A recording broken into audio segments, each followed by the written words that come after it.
Saya akan melanjutkan presentasi dari kawan saya, yaitu mengenai tes kebocoran. Nah, di sini itu membahas mengenai gimana sih untuk mengetes kebocoran suatu zat pendingin. Nah, itu dapat dilakukan berbagai cara. Yang cara sederhananya itu dengan memeriksa sambungan-sambungan instalasi pipa, memakai busa sabun, atau dengan kompor nyala api spiritus. Nah, kebocoran freon ini menyebabkan nyala api kompor menjadi besar atau berubah warna dari biru menjadi kuning kemerah-merahan seperti itu. Selain itu, untuk mengontrol kebocoran freon juga dapat dilakukan dengan detektor elektronik yang lebih sensitif. Nah, ini apabila menggunakan alat ini itu apabila bunyi detektornya semakin cepat, maka terjadi kebocoran freon. Nah, berdasarkan masalah tersebut, maka kita membuat nih gimana nih solusinya, gimana nih untuk urutan deteksi kemungkinan kerusakannya seperti itu. Berikut bagannya, ya ini adalah diagnosis AC tidak dingin atau kurang dingin dengan cara tes kebocoran. Nah, selanjutnya kita melakukan pemeriksaan kebocoran dengan alat detektor seperti yang saya jelaskan tadi, menggunakan busa sabun atau nyala api spiritus. Nah, ini ada dua kemungkinan. Apabila tidak ada kebocoran, maka langkahnya cukup lakukan diagnosis lanjutan dengan kelistrikan atau non kelistrikan. Nah, apabila ada kebocoran, maka dilakukan dengan pemeriksaan pipa dan sambungannya. Nah, pemeriksaan itu untuk mengetahui ada keretakan atau kerusakan lainnya enggak, seperti itu. Nah, selanjutnya saya akan menjelaskan mengenai diagnosis udara sejuk yang dihembuskan beraroma tidak sedap. Nah, permasalahan ini biasanya itu sering terjadi dan penyebabnya itu hal sepele seperti itu pengguna mobil yang merokok di dalam mobil yang ber-AC, terus ada bangkai-bangkai binatang yang entah mati atau kenapa di dalam mobil, atau karena saluran keluar evaporator, atau karena evaporatornya kotor, atau evaporatornya apa itu sudah jenuh seperti itu. Biasanya permasalahannya itu seperti itu. Dari permasalahan itu kita akan membuat gimana sih susunan deteksinya dan gimana sih langkah selanjutnya seperti itu ya teman-teman.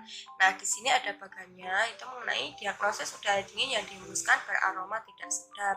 Pertama, kita adalah pemeriksaan sebelum menghidupkan AC. Nah, apabila kondisi normal berarti tidak tercium bau apa-apa nih. Ya udah, kita periksa AC-nya dengan menghidupkan AC normal, ya udah berarti kondisi AC normal seperti itu.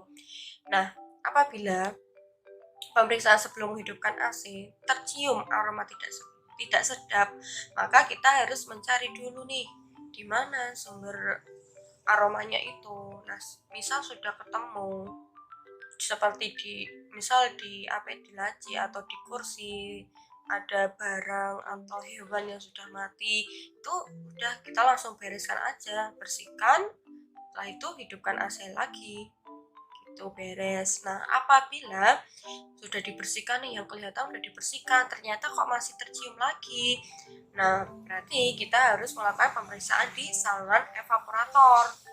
Nah, di saluran evaporator ini apabila kita tidak menemukan nih mana sih dicari kok nggak ketemu, berarti kita harus memeriksa lagi lebih lanjut evaporatornya.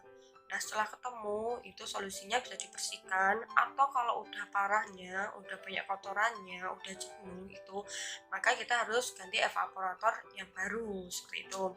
Nah, apabila dalam pemeriksaan saluran evaporator ditemukan nih penyebabnya, oh ternyata ada bagian cicak di sini, misalkan seperti itu, berarti ya udah kita langsung bersihkan aja, simple seperti itu ya teman-teman.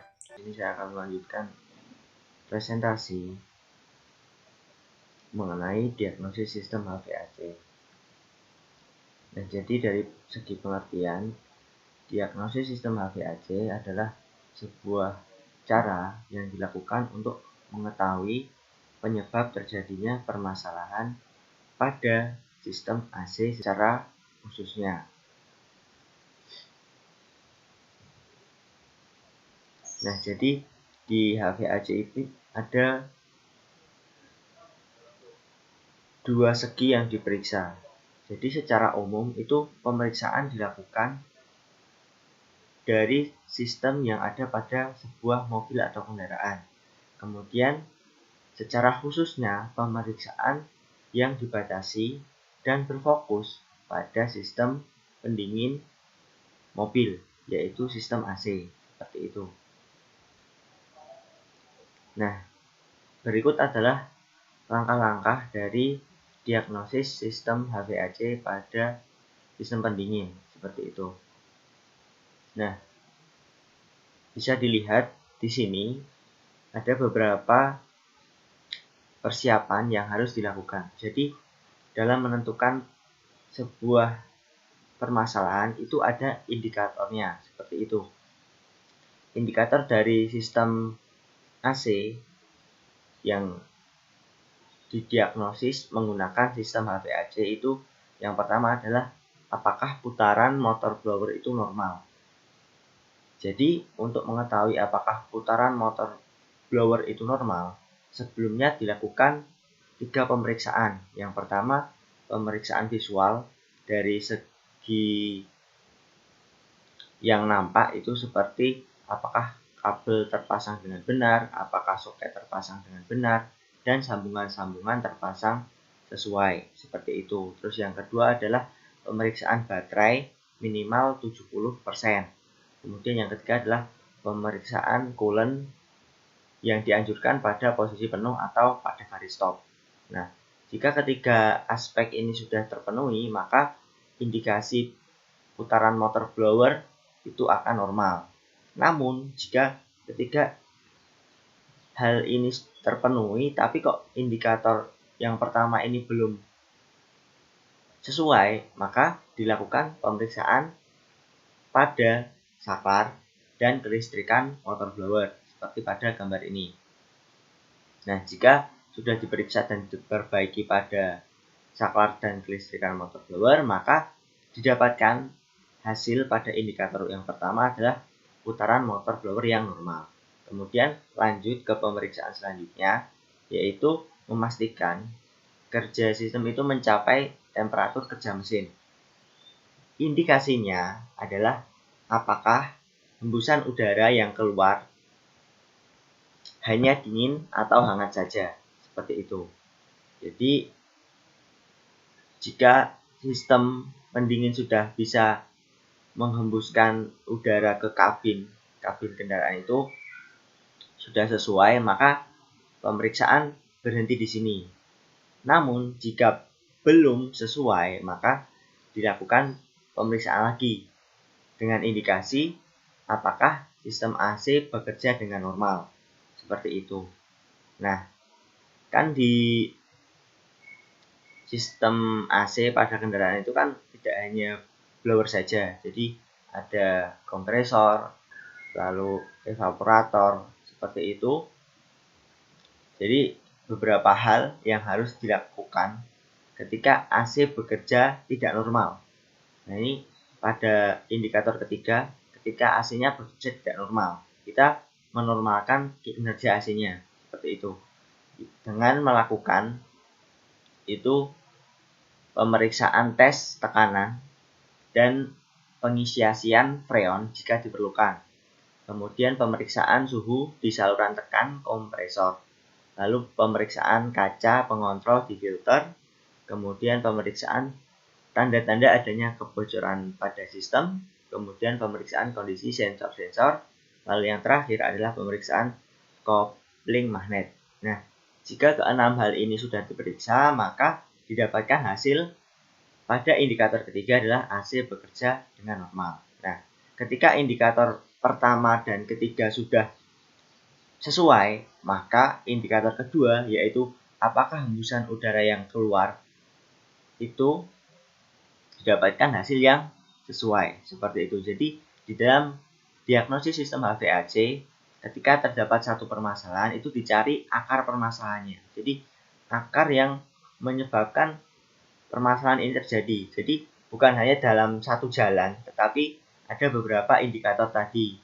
Di sini ada 3 indikator. Yang pertama adalah putaran motor blower, kemudian hembusan udara pada kabin, lalu yang ketiga adalah kinerja AC seperti itu. Jika ketiga hal ini sudah tercapai, maka pemeriksaan pada diagnosis sistem HVAC dianggap sudah sesuai dan selesai seperti itu.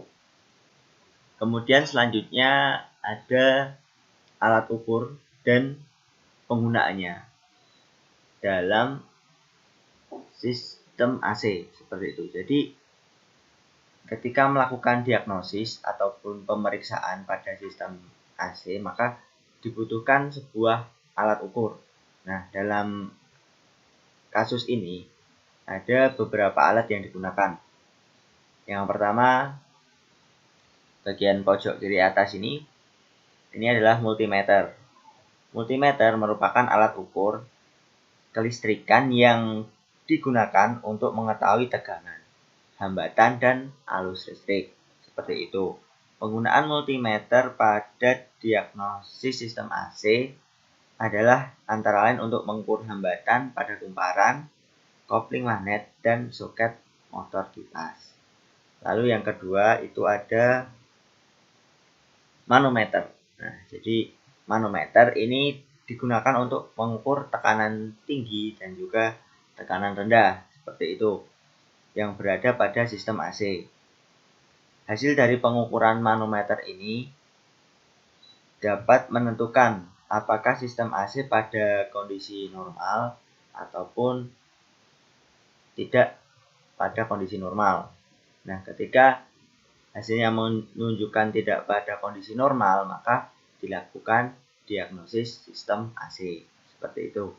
Kemudian yang ketiga ada hygrometer. Nah, jadi hygrometer digunakan untuk mengukur kelembapan udara pada saat AC dihidupkan di dalam sebuah mobil. Berapa kadar kelembapannya, apakah terlalu sedikit atau sudah cukup atau masih kering, yang akan berdampak pada kulit manusia seperti itu. Jadi ternyata alat ukur ini digunakan untuk mengetahui kelembapan udara yang ada pada ruangan di dalam sebuah kendaraan, dalam kabinnya seperti itu.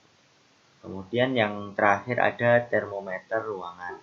Nah, termometer ruangan digunakan untuk mengukur perbandingan antara suhu yang ada di luar kabin dengan suhu yang ada di dalam kabin mobil, seperti itu.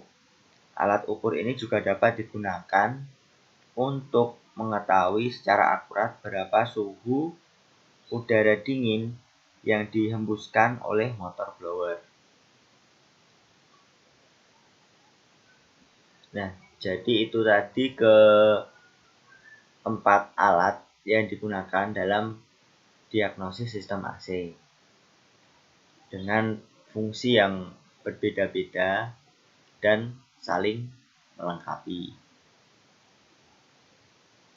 Sekian presentasi dari kelompok 9. Apabila ada salah kata, kami mohon maaf. Lebihnya dari Allah SWT dan kurangnya murni dari kesalahan pribadi kami dari kelompok 9. Seperti itu. Terima kasih sudah menyimak. Wassalamualaikum warahmatullahi wabarakatuh.